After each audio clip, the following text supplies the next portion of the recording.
Wakisashi's Tea House. Konnichiwa minasan, this is Gray from Wakisashi's Tea House over in Japan. Good morning. I've not long got up, so I'm a bit groggy, but anyway, just wanted to say hi, how you doing? Thank you so much for watching my Matrix Resurrections review, if you did.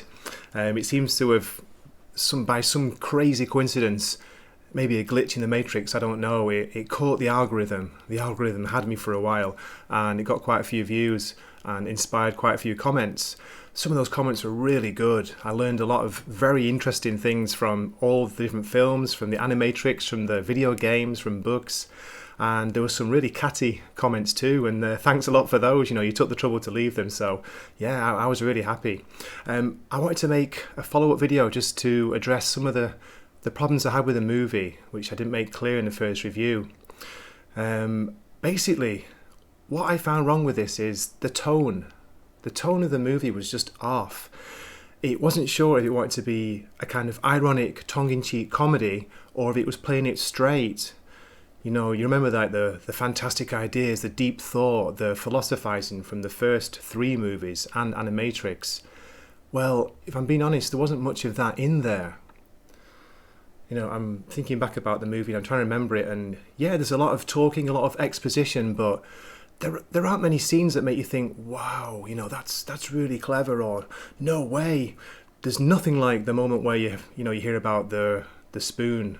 It's not the spoon that bends, it's only yourself. There's nothing like that in this movie. As I said, it's very self-referential. It thinks it's very clever. It addresses the first movie the most, and it does actually mention the other 2 movies as well. But yeah, I came out like scratching my head. As I said, me and my friend were talking, and before I said anything, he said, well, it wasn't terrible. That kind of sums it up. Anyway, I made the review saying it's an average movie. It's not great, it's not terrible in my opinion, it's not woke. I don't think it is anyway. But so I want to give a couple of examples. I want to show just 2 very short scenes from Matrix Reloaded to like trying to get my point across. There's nothing like this in the new movie. Near the beginning of Matrix Reloaded, when Neo returns to Zion, he can't sleep one night and he's talking to this old counselor. And it goes something like this. The counselor says, "Look at these machines, the power to give life, the power to end it. I think about all the people still plugged into the Matrix. I look at these machines and think, in a way, we are plugged into them." And Neo replies, "But we control these machines, they don't control us." The second scene I want to highlight is when Neo finally meets the Oracle. It's after that awesome martial arts fight in the ramen restaurant. Do you remember that? I mean, there's nothing like that in the new movie. But anyway, I digress. Part of the conversation goes like this. The Oracle offers Neo candy. "You already know if I'm going to take it." "I wouldn't be much of an Oracle if I didn't." "But if you already know, how can I make a choice?" "Because you didn't come here to make the choice. You've already made it.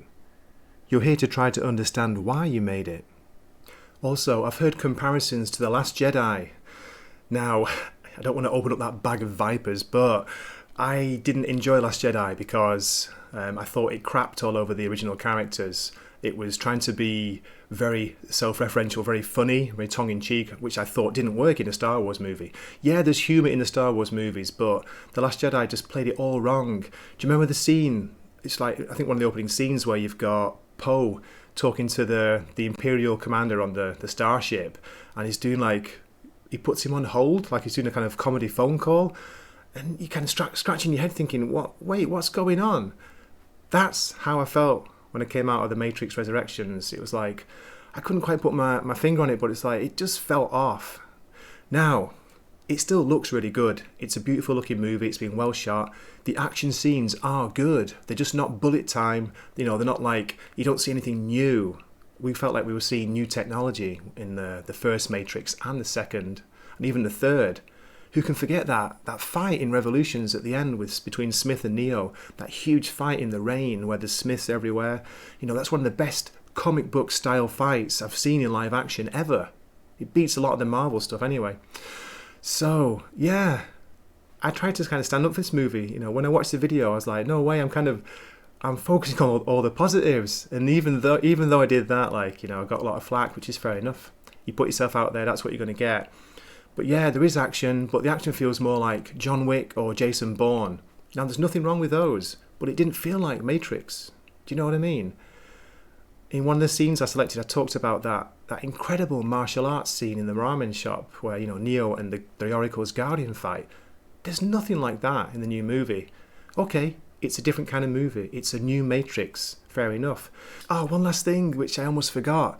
The soundtrack. Very disappointing.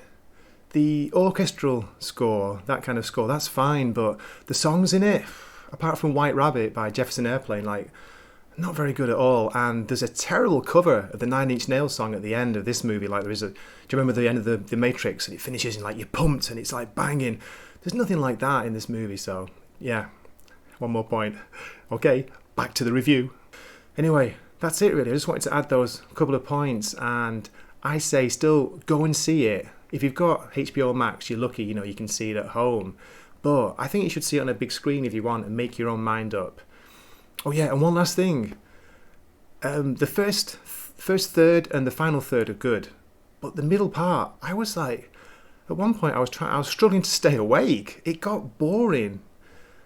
Most of that was when they were in the what you call the real world, not Zion, because Zion is like hardly talked about. They were in Io, the new city, but yeah, you know, you shouldn't be sat watching a Matrix movie thinking, oh God, you know, what's going to happen? When's this going to end? Like, when's the next action scene coming? Or when's the next great, you know, conversation and philosophizing scene coming? But anyway, what do I know? I'm just a geeky comic guy sat here in Japan with a tiny little channel. So if you watched it, thanks so much. If you feel like leaving a comment, please do. If you want to like rant and rave, go for it. As always, thanks for watching, and I hope to see you in a future video. This is Gray from Wakizashi's Tea House, signing off. Matane, see ya. Wakizashi's Tea House. Please subscribe.